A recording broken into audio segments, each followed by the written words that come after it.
दोस्तों मैं फराज मलिक। बहुत जल्द आप लोगों को पेट्रोल और डीजल 45 रुपए लीटर मिल सकता है। ऐसा मैं इसलिए कह रहा हूं क्योंकि हमारी जो वित्त मंत्री हैं निर्मला सीतारमण, उन्होंने आज एक बड़ा बयान पेट्रोल और डीजल को लेकर दिया है।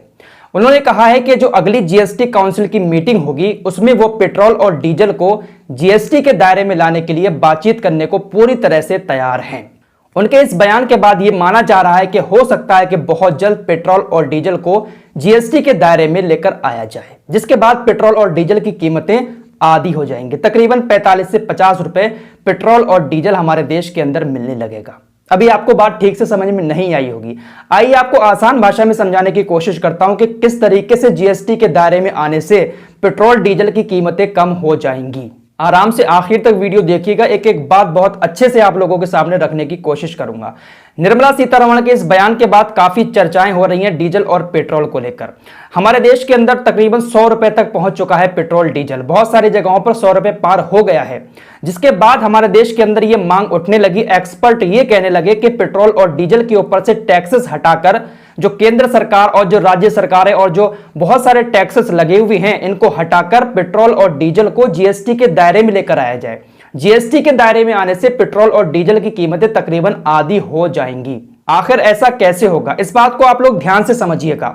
दिल्ली के अंदर इस वक्त पेट्रोल की कीमत तकरीबन 91 से 92 रुपए है और पेट्रोल का जो बेस प्राइस है वो तकरीबन 33 रुपए है।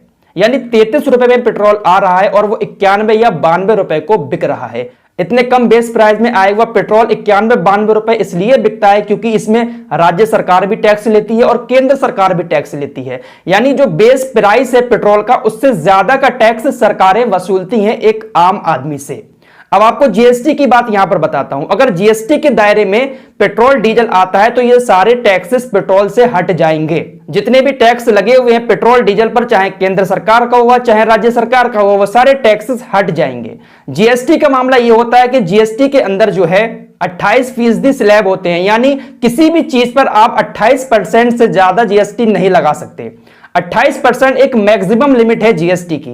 इससे ज्यादा आप किसी भी चीज पर जीएसटी नहीं लगा सकते। आप कम लगा सकते हैं, सब चीजों पर अलग अलग परसेंट की जीएसटी है। तो अगर पेट्रोल जीएसटी के दायरे में आ जाता है तो पेट्रोल का बेस प्राइस जो है वो तकरीबन 33 रुपए है। उसके ऊपर जो अगर मैक्सिमम जीएसटी 28% भी लगेगी तब भी वो 9 रुपए हुई। 28% जीएसटी लगने के बाद भी जो मैक्सिमम स्लैब है जीएसटी का, अगर वो भी लगाया जाएगा पेट्रोल पर तो सिर्फ 9 रुपए बनेगा। यानी जीएसटी लगने के बाद पेट्रोल का प्राइस जो है वो 42 रुपए हो जाएगा। उसके बाद 3 रुपए जो है वो डीलर के कमीशन के होते हैं, तो तकरीबन 45 रुपए का हो जाएगा पेट्रोल। इसके अलावा अगर कोई केंद्र सरकार थोड़ा बहुत सेस लगाती भी है, जो कोई टैक्स लेती है केंद्र सरकार, अगर थोड़ा बहुत लगाती भी है तब भी वो तकरीबन 50-55 रुपए ही होगा। लेकिन देखने वाली बात यह होगी कि अगली जो जीएसटी काउंसिल की मीटिंग होगी उसमें जीएसटी के दायरे में पेट्रोल और डीजल को लाया जाता है या नहीं लाया जाता है। वैसे निर्मला सीतारमण के इस बयान के बाद सुशील मोदी, ये जो बिहार के मंत्री हैं सुशील मोदी, इनकी तरफ से एक बयान आया है। इन्होंने कहा है कि अगले 8-10 साल तक